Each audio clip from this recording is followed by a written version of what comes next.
Chapter 1: Growth and Development. Stage of human growth and development. When we grow, we follow a general pattern that corresponds with our age. We experience not only physical changes, but also mental, social, and spiritual changes. We become more mature. Our attitudes and values change as we move from childhood to adulthood.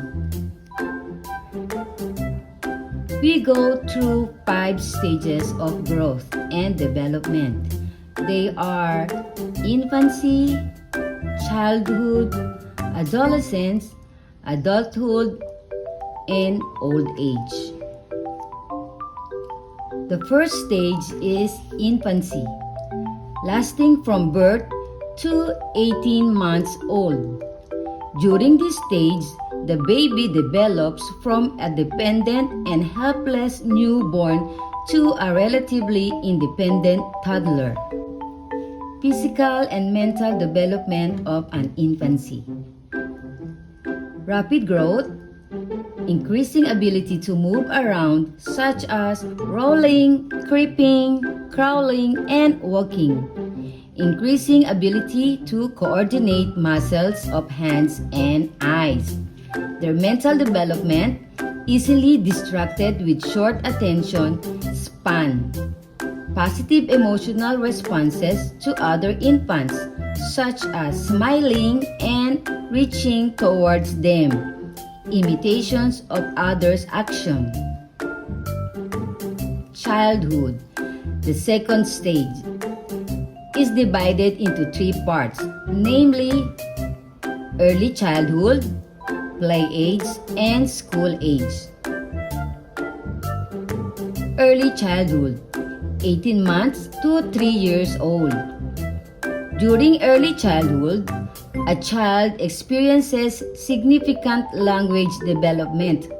The average 18-month-old toddlers can only say a handful of words, while 3 years old children can form simple sentences. Play age, 4 to 5 years old. During play age, further language development occurs. By the age of 5, the average child knows about 2,000 words. The child can draw simple shapes and begin to understand the concept of time.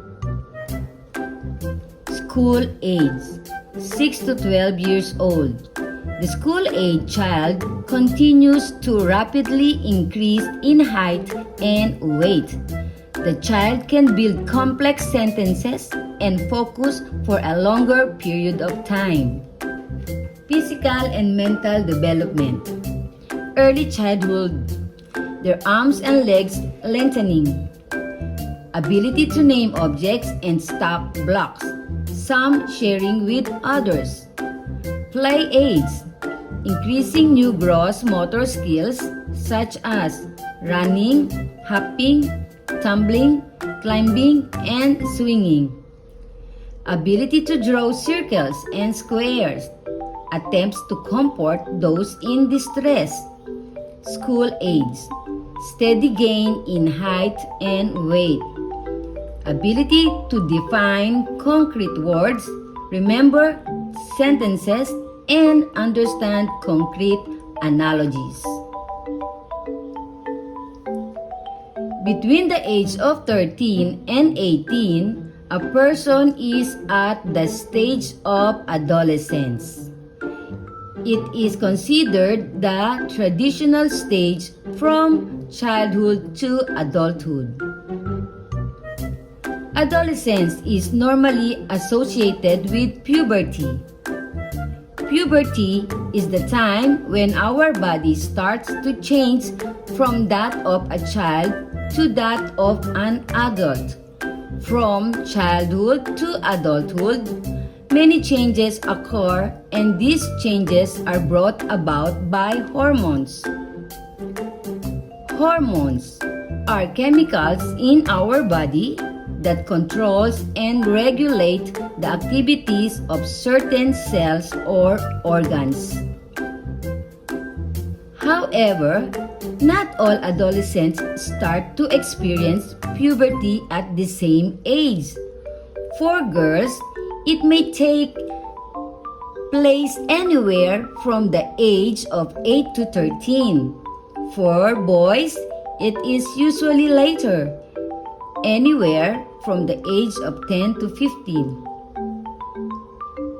On the physical side, our body will generally grow taller. We will gain weight and our shape will change slightly too. These changes will not happen overnight though, but over a span of a few years.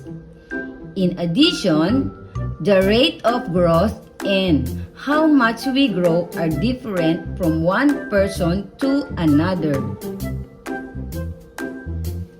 Here are other physical changes that we will experience during puberty.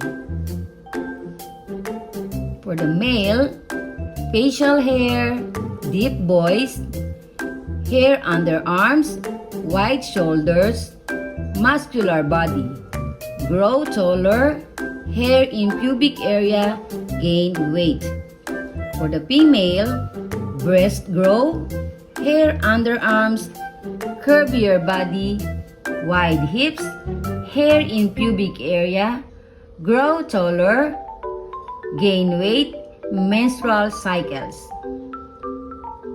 Some physical changes are common, regardless of the gender. Other changes depend on whether you are a boy or a girl. So for the boy, testes start to produce sperms and hormones. Shoulders grow wider. Body becomes more muscular. Voice becomes more deeper. Facial hair starts to grow. Beard, mustache, or sideburns. For the girls, ovaries start to produce eggs and hormones. Hips grow wider. Body becomes curvier. Development of breast. Start of menstrual cycle. Common. Body starts to grow taller and gain weight. Hair begins to grow under the arms and in pubic areas. Start to sweat more. Skin becomes oilier and pimples may start showing up. On the mental side, we will experience mood swings. We might feel confused or have strong emotions that we have never had before. We also start to be self-conscious, often worrying about how others look at us. All these new emotions can be overwhelming when in doubt about anything regarding puberty. Approaching our parents or teacher is more appropriate than having our questions answered by peers who are also going through the same thing that we are. Adulthood is the fourth stage. It covers the age of 19 to 60. There is minimal growth during adulthood. Both women and men experience a gradual loss efficiency in bodily functions after the age of 40.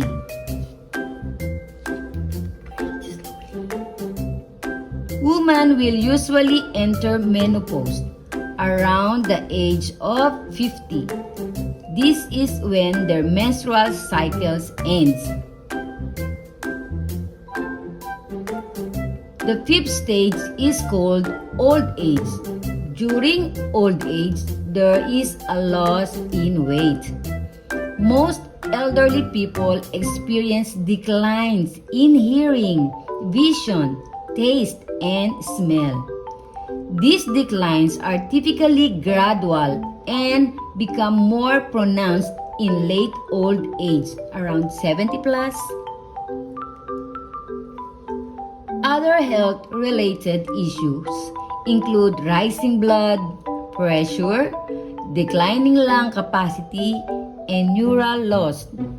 It is important to note that declines in all these areas can be greatly influenced by one's lifetime. Factors affecting human growth.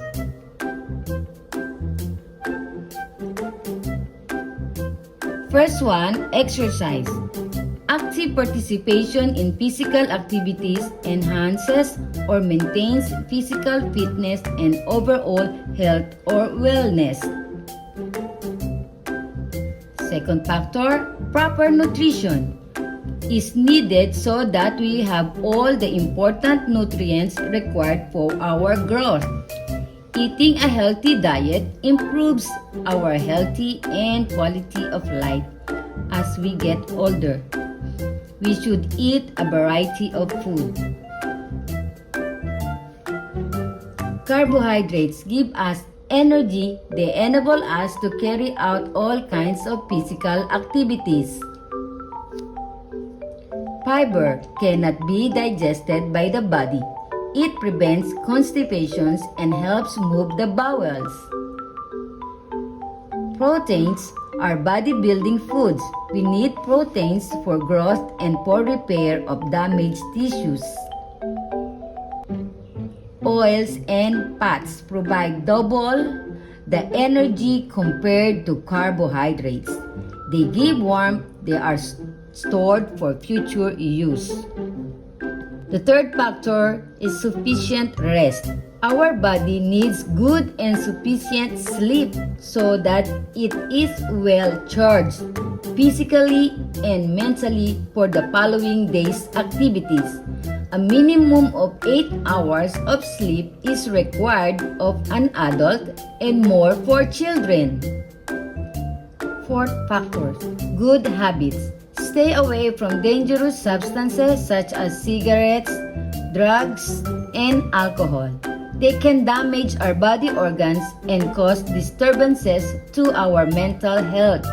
We should take care of our personal hygiene too. Thanks!